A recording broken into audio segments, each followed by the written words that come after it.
기도하시겠습니다. 그러므로 너희는 하나님이 택하서 거룩하고 사랑받는 자처럼 긍휼과 자비와 겸손과 온유와 오래 참으로 옷 입고 누가 누구에게 불편이 있거든 서로 용납하여 피차 용서하되 주께서 너희를 용서하신 것 같이 너희도 그리하고 이 모든 것 위에 사랑을 더하라. 이는 온전하게 매는 띠니라.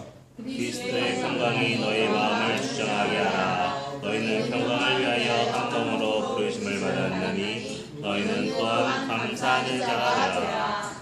그리스도의 말씀이 너희 속에 풍성히 거하여 모든 지혜로 피차 가르치며 권면하고 시와 찬송과 신령한 노래를 부르며 감사하는 마음으로 하나님을 찬양하고 또 무엇을 하든지 말에나 일에나 다 주 예수의 이름으로 하고 그를 힘입어 하나님 아버지께 감사하라. 아멘. 오늘은 복음으로 새틀이 갖춰지는 전도자의 삶이라는 제목으로 말씀을 전하도록 하겠습니다. 할렐루야. 교회에 계신 성도님들과 인사하겠습니다.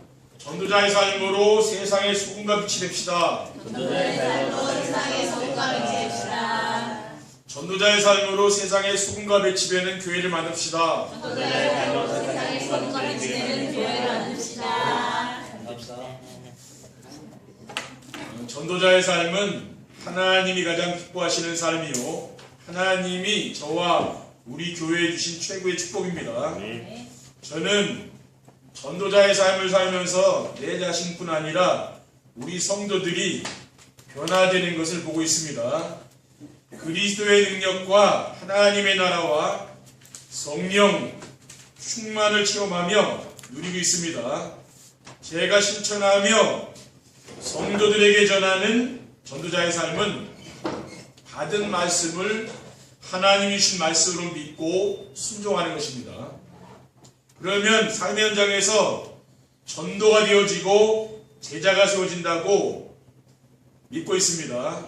저는 시대적인 전도자를 통해서 받은 말씀을 묵상하여 하나님이 이 시대에 원하시는 것이 무엇인가를 찾아서 우리 성도님들에게 전달하고 있습니다. 그랬더니 하나님께서 성도들이 삶 속에서 말씀을 성취하시는 것을 보게 되었습니다. 그리고 말씀 성취의 축복을 누리는 성도들이 삶에 변화가 일어나는 것을 보았습니다. 나와 교회와 현장의 세태를 복음으로 완전하게 갖춰주시는 하나님께 감사를 드립니다. 첫 번째, 복음으로 세틀이 갖춰지는 전도자의 삶이란 무엇입니까? 오직 복음으로 성도들의 기준과 수준과 표준을 바꾸는 것입니다. 전도자의 삶이란 성도들이 예배 시간에 선포되는 말씀을 하나님의 말씀으로 믿고 순종하면서 하는 것입니다. 그래서 전도자의 삶을 살면은 삶의 기준이 복음으로 바뀌는 것입니다. 사람들은 자기 기준이 옳은 것이라고 믿고 살며 한 번 만들어진 기준은 잘 바뀌지 않는 것입니다. 그럼 일반적으로 사람들이 가지고 있는 기준이 무엇입니까? 대부분의 사람들이 돈이 기준입니다. 그래서 가난하다, 부자다, 월급을 많이 받는 사람은 똑똑한 사람이고 월급을 적게 받는 사람은 무능한 사람이라고 생각을 합니다. 그런데 전도자의 삶을 살면서 계속 복음 뿌리 내리니까 어떻게 생각이 바뀝니까? 기준이 돈이 아니고 이제 뭡니까? 복음이 되는 거죠. 그렇죠? 사람을 만나도 저 사람을 볼 때 돈이 많은 게 기준이 아니라 복음이 있느냐 없느냐. 그렇죠? 그게 기준입니다. 그리고 전도자의 삶을 살면 수준도 복음의 수준으로 바뀌게 됩니다.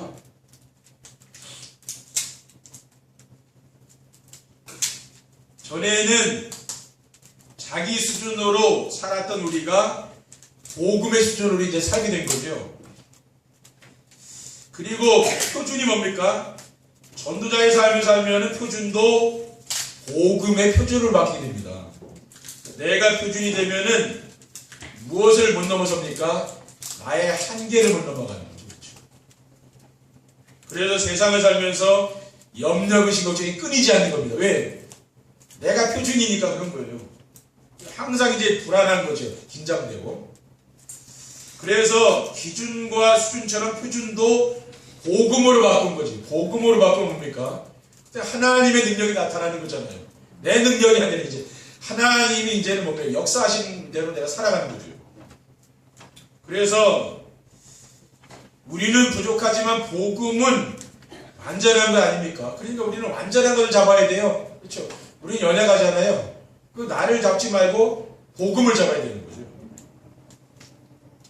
그리고 강단의 메시지를 통해서 교회의 시스템과 성도들의 삶을 바꾸는 것입니다. 전도자의 삶을 살면은 성도들이 언약을 붙잡고 오직 기도에 힘쓰는 교회가 됩니다. 교회는 십자가 위에서 죽으셨다가 부활하신 그리스도께서 제자들에게 감람산에 주신 언약의 말씀을 붙잡은 사람들이 모인 마가다락방에서 처음으로 시작된 거예요. 교회가. 사도행전 1장 13절에 14절에 보면 들어가 그들이 요하는 다락방으로 올라가니 베드로, 요한, 야고보, 안드레와 빌립, 도마와 바돌로메, 마테오 및 알페의 아들 야고보, 셀로스인 시몬, 야고보의 아들 유다가 다 거기 있어 여자들과 예수의 어머니 마리아와 예수의 아우들과 더불어 마음을 같이하여 오로지 기도에 힘썼다고 했습니다.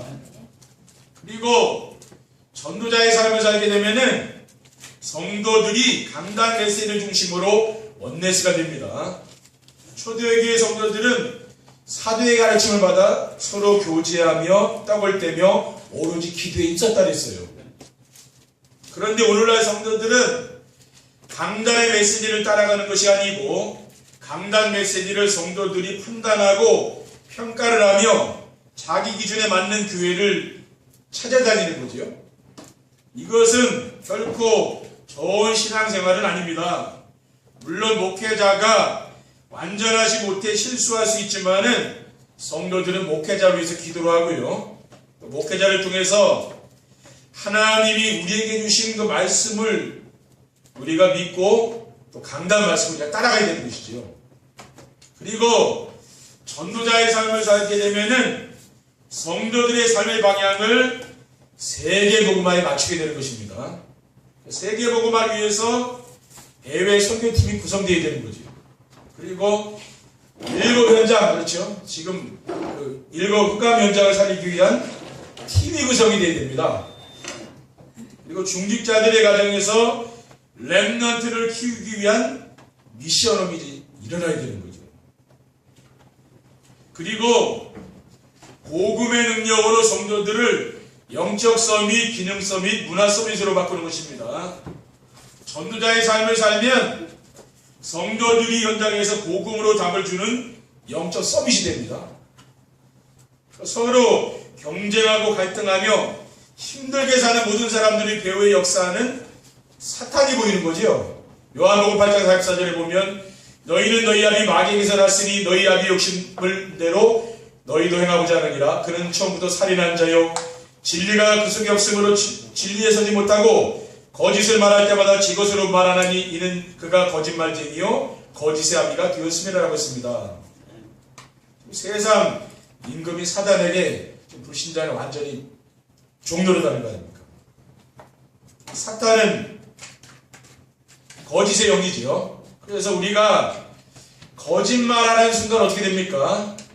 사탄에게 붙잡히는 거죠. 그렇죠? 우리는 바른 말을 해야 됩니다. 거짓말할 때 그 사탄에게 이제 잡힌다 그 말이에요. 왜냐하면 거짓의 아비라 그랬잖아요. 그리고 전도자의 삶을 살면은 성도들의 흑암 경제를 복음 경제로 바꾸는 기능 서밋이 됩니다. 요한서서 1장 2절에 보면은 사랑하는 자여 내 영혼이 잘 된 같이 내가 범사해야 되고 내가 강건하기를 내가 강건하라고 했습니다. 그리고 전도자의 삶을 살면은 성도들이 복음의 능력으로 문화를 바꾸는 문화 서밋이 되는 것입니다.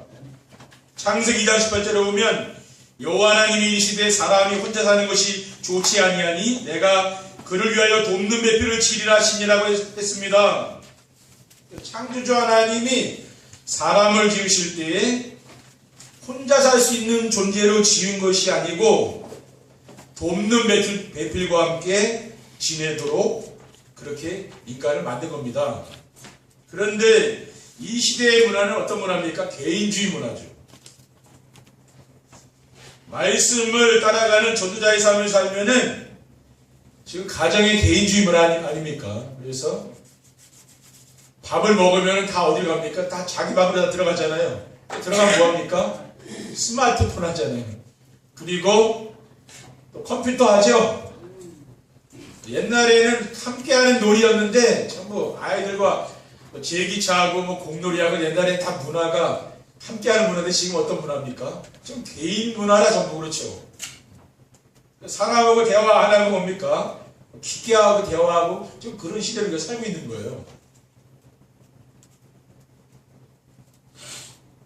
그리고 직장에서는 이 동료들과 갈등하며 경쟁하는 문화가 뭡니까? 협력 문화를 바뀌게 되는 거죠. 또 가정에서 이런 개인주의 문화는 무엇을 바꾸면 됩니까? 이것은 포럼 문화를 바뀌는 거예요. 말씀 포럼하면 서로 하나가 되잖아요. 그리고 세상에서 서로 거짓말하며 자신이 살려면 어쩔 수 없다고 하며 다른 사람을 죽이는 그런 흑암 문화, 이런 문화를 우리는 바꿔야 되는 거죠. 살리는 문화, 이게 복음 문화 아닙니까? 지금 사람들은 자신의 유익을 위해서 거짓말을 밥 먹듯이 하잖아요, 그렇죠? 근데 내가 살기 위해서 어쩔 수 없다, 그래서 거짓말 하잖아요. 우리는 이런 것을 바꿔야 되는 거죠. 우리가 진실된 말을 할 수 있도록. 그리고 뭡니까? 살리도록. 그렇죠. 사람을 살리라는 말이에요. 흑암 문화에 빠진 사람 뭡니까? 자꾸만 죽인다는 말을 사람, 그렇죠. 근데 이거 살리는 거예요. 바뀌는 거죠. 어떤 사람이든지 우리 성도님들은 살리면 되는 건 그게 복음이에요. 그렇죠. 아무리 바른 말을 내가 했는데도 상대방이 실족했다면 바른 말 아닙니다. 그렇죠. 두 번째, 복음으로 새틀이 갖춰지는 전도자의 삶을 살려면 어떻게 하면 됩니까? 복음이 오직이 될 때까지 전도자의 삶을 지속해야 됩니다. 새틀이란 무엇인가 하면은 새로운 습관을 만드는 거예요. 그러니까 우리는 지금요, 이게 단순한 게 아닙니다. 이게 완전히 이제 우리 문화가 바뀐다니까요. 왜냐? 우리의 습관을, 옛 습관이 이제 그걸 바꾸는 거예요, 지금. 그러니까 틀을 갖춘다는 것은 하루아침에 결단으로 되어지는 것은 아닙니다. 우리가 작은 습관을 고치는데도 최소한 6개월이 걸린다고 해요. 금방 고쳐지는 게 아니죠. 여러분이 전도자의 삶, 이게 금방 되는 것도 아닙니다. 왜냐? 적어도 한 6개월은 지속이 되거든요. 금방 되는 건 아니죠. 그래서 저는 우리의 세트를 갖추려면 최소한 자신의 나이에 한 10분의 1은 지속해야 된다고 생각을 하고 있습니다. 그리고 저는 전도자의 삶을 지금 5년차 지금 지속하고 있습니다. 그랬더니 언제부터인가 혼자 있는 시간이 외롭거나 지겹지 않고 행복하게 됐어요. 매일 조용한 시간에 혼자서 정시예배 축복 드립니다. 매일 우리가 이 정시예배 축복을 언제까지 해야 됩니까? 복음이 오직이 될 때까지는 지속해야 된다는 말이에요. 내가 그리스도가 오직이 될 때까지는 해야 되는 거예요. 그리고 강단 메시지에서 언약을 붙잡고 임마누엘의 축복을 누려야 됩니다. 말씀 안에서 하나님 주신 조건 언약을 붙잡으면은 말씀을 선포하시고 말씀을 성취하시는 하나님을 체험할 수 있어요. 그리고 강단 메시지에서 미션을 붙잡고 되어지는 전도의 축복을 누려야 됩니다. 그러니까 미션을 붙잡으면 어떻게 됩니까? 되어지는 전도의 축복을 누리는 거죠. 네, 미션을 실천할 때요. 2대지의 말씀은 미션이죠. 1대지는 언약, 2대지는 미션, 3대지는 비전이죠. 말씀 안에서 하나님 주신 도전 미션을 붙잡고 순종하면은 삶의 현장에서 구원 사역을 이루시는 하나님을 체험할 수 있습니다. 우리는 전도하는 것보다 중요한 게 뭡니까? 전도자의 삶을 산다는 말이에요. 그거는 뭐냐면은 강단의 말씀을 따라가며 순종하는 걸 말합니다. 그러면은 분명히 변화되는 게 있는데 내 삶이 바뀐다는 거예요. 그게 돼야 되는 겁니다. 그렇죠? 우리는 전도를 하려고 하는데 전도자의 삶을 안 산다는 말이에요. 그러니까 이것이 계획해가지고는 전도가 안 된다고 본 거죠. 그렇기 때문에 전도자의 삶이 나온 거예요. 전도는 삶이다 그 말이에요. 그렇죠? 삶이 변화돼야 되는 것이지 내가 나가서 전도한다고 해서 전도되는 게 아닙니다. 그렇죠? 어떤 경우에는 전도를 맡기도 하거든요. 왜냐?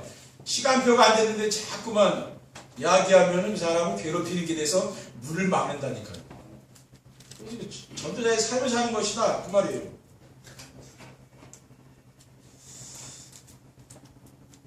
그리고 강단 메시지에서 비전을 붙잡고 기도에 응답하시는 하나님을 누려야 됩니다.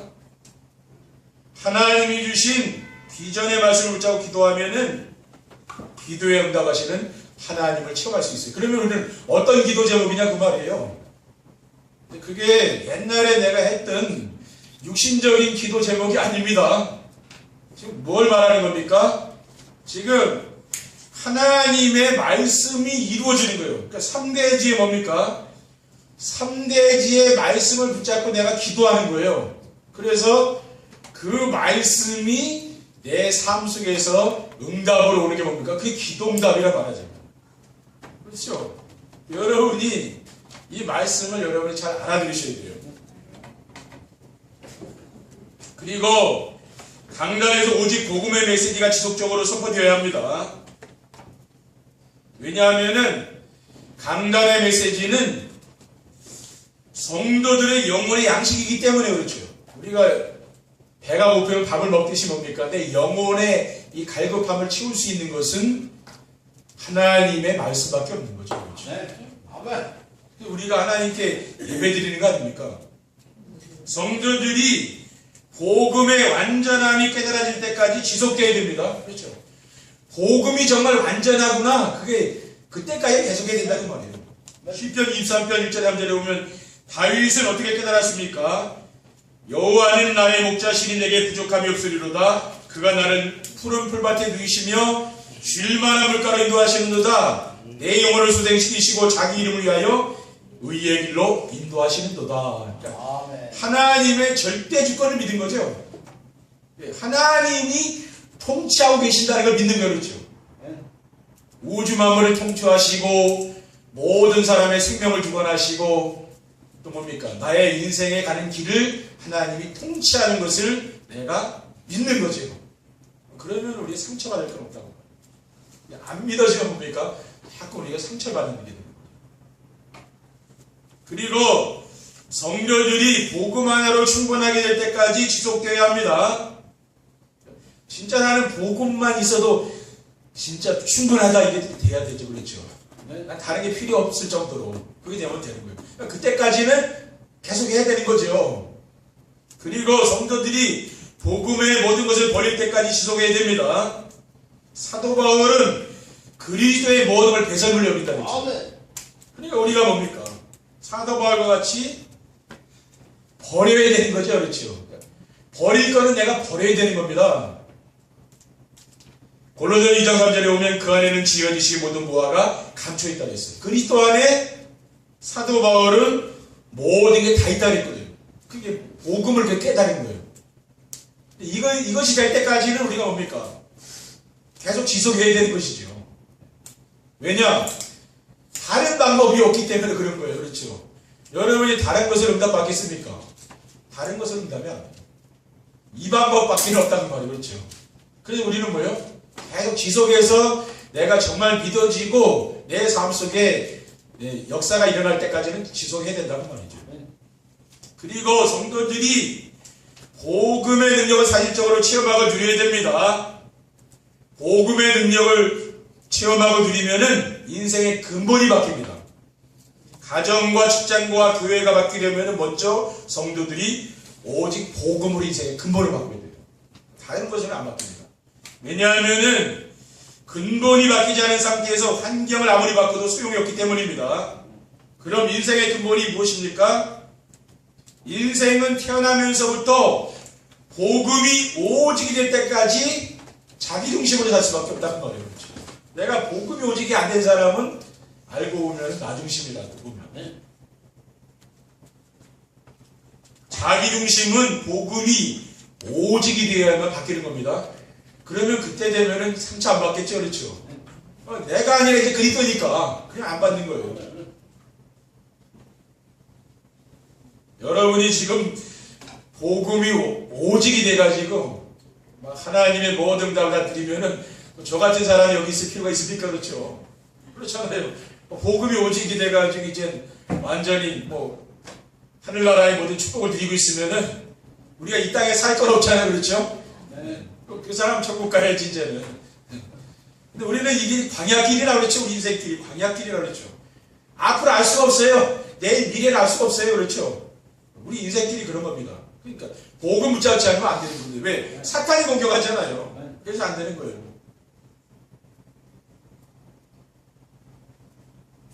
사탄은 오직 복음이 되어야만은 손을 들고 떠나가는 겁니다. 그러니까 이 사탄의 올무, 틀, 함정이 뭡니까? 자기 중심, 물질 중심, 성공 중심이거든요. 여기서 완전히 빠져나와야 돼요. 그리고 복음의 능력을 체험하고 누리면은 현장에서 영적 서밋을 하게 됩니다.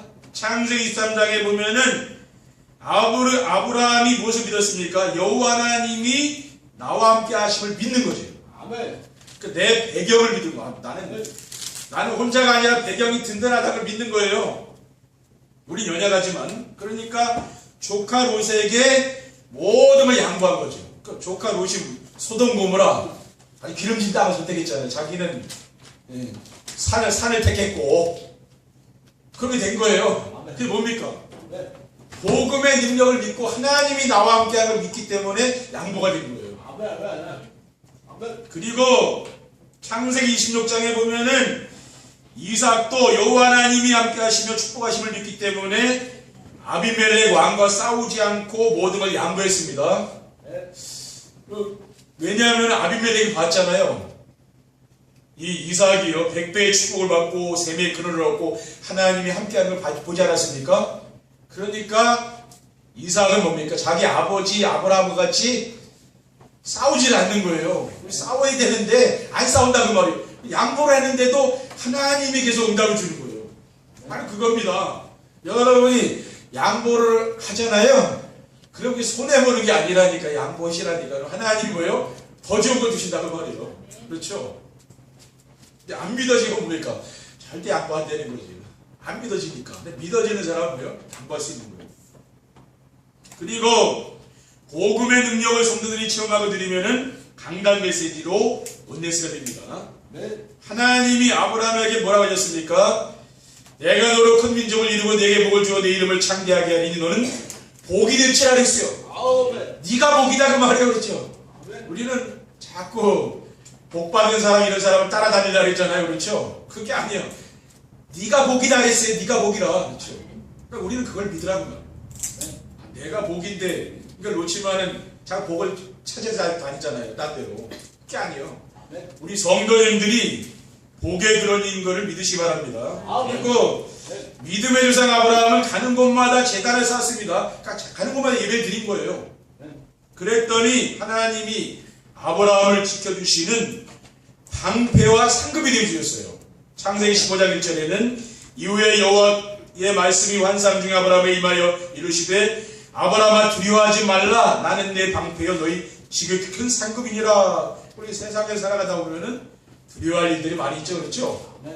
겁나는 일도 있고. 근데 신경 쓰지 말라고 말이에요. 왜 그렇습니까?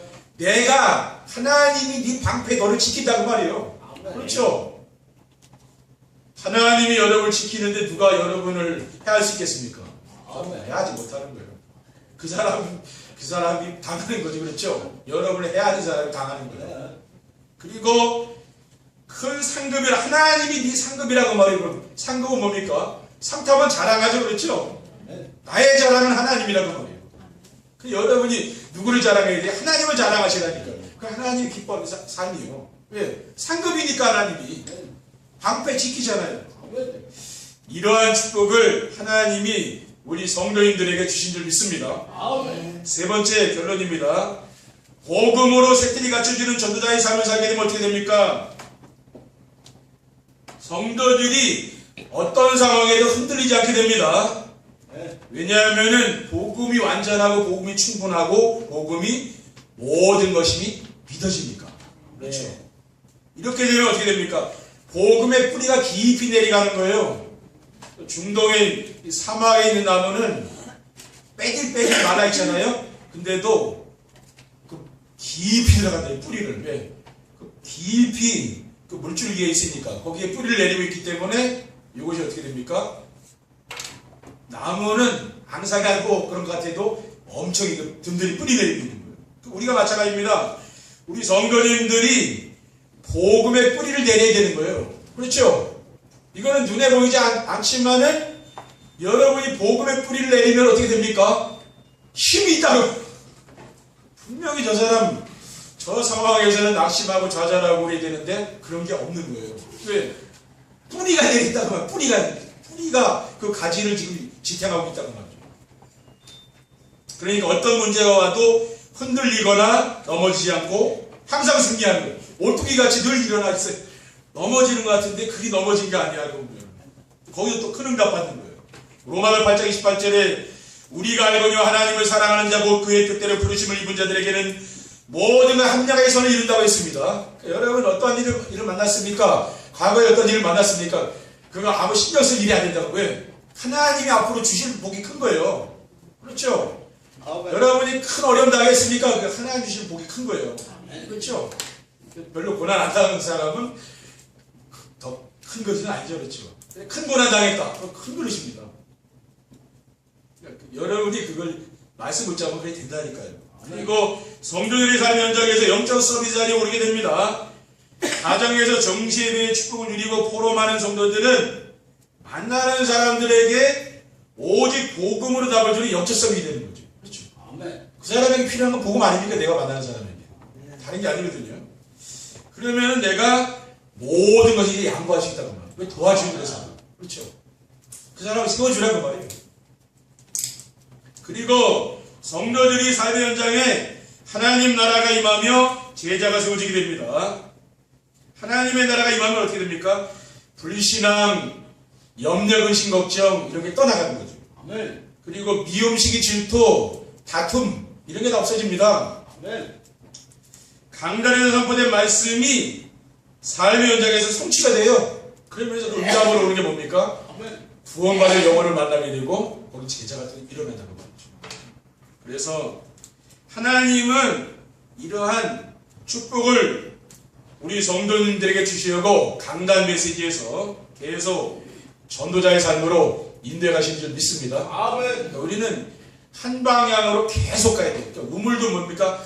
한 우물 파라고 그러잖아요. 만 가지 재주가 있는 사람이 뭡니까? 옛날부터 가난하게 산다 그러잖아요. 재주가 너무 많아서. 요즘은 전문화 시대라 한 가지만 잘하면 되는 거예요. 그러니까 뭡니까? 교회도 뭡니까? 한 방향으로 계속 가야 돼요. 그렇죠? 지금 응답이 오고 안 오고 그게 중요한 게 아니에요. 한 방향으로 가다가 어느 날 뚫린다는 말이에요. 그렇죠? 어느 날 뚫려요. 그렇죠?